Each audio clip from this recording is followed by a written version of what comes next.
नमस्ते, स्वागत छ तपाईहरुलाई हाम्रो युट्युब च्यानलमा। म मदन। आज म तपाईहरु माझमा AdSense एकाउन्ट डुप्लिकेट भएमा कसरी AdSense एकाउन्टलाई गुगलबाट रिमुभ गर्ने अथवा गुगल एकाउन्टबाट AdSense एकाउन्टलाई रिमुभ गराउने भन्ने कुरा देखाउन गएको छु। कृपया यो भिडियो सुरुदेखि अन्त्यसम्म अवश्य हेर्नुहोला। लाइक, शेयर, सब्स्क्राइब गर्न नबिर्सनुहोला। आउनु सुरु गरौँ। अब म यसमा अहिले गुगल एकाउन्ट खोल्छु।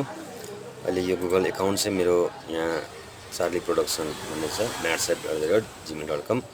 यसमा भएको AdSense एकाउन्ट कसरी मैले रिमुभ गर्ने भन्ने कुरा देखाउने छु। यहाँ गएर एडी AdSense लगइन गरौँ।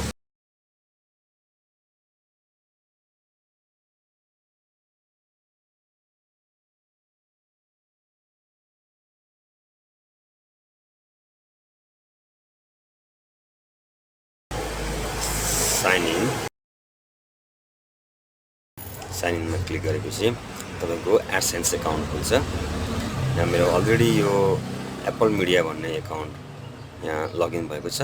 त्यसकारणले म पहिले यसलाई चाहिँ अर्कोमा लान्छु। यो दुईटा अकाउन्ट मेरो एउटैमा कोलाबोरेट भयो। त्यसकारणले AdSense चाहिँ भेरिफाई हुन सकेन। डुप्लिकेट एकाउन्ट भनेर देखाइरहेको छ। त्यो डुप्लिकेट एकाउन्टलाई मैले चाहिँ हटाउन खोजिरहेको छु।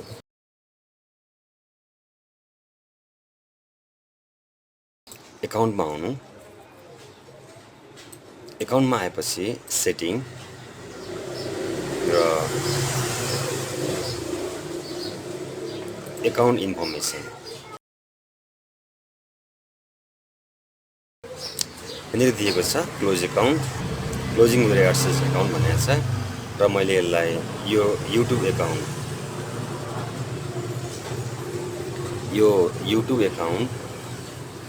यहाँनिर योर युट्युब एकाउन्ट भनेको छ। मैले यसलाई यहाँ आई अन्डरस्ट्यान्डमा गरेँ। यहाँ गएर मैले आई एक्सेप्ट गरेँ अनि फेरि I have read understand the AdSense गरेँ र मैले यहाँनिर गएर क्लोज माई एकाउन्टमा गएर क्लिक गरिदिएँ। यहाँ need to selection, website has close down, insufficient earning, poor filtering, poor transferring, other. मैले यसलाई जुनै एउटा चुज गरे पनि हुन्छ। यसमा मैले चाहिँ अदरमा चुज गरेँ र क्लोज गरिदिएँ। अब thank you for using AdSense, you have successfully close your account. अब हाम्रो AdSense एकाउन्ट बन्द भएको छ। धन्यवाद छ भिडियो हेरिदिनु भएकोमा। यो भिडियोलाई लाइक, शेयर, सब्स्क्राइब गर्न नबिर्सनुहोला। फेरि पनि म यस्तै भिडियोहरू लिएर आउने छु।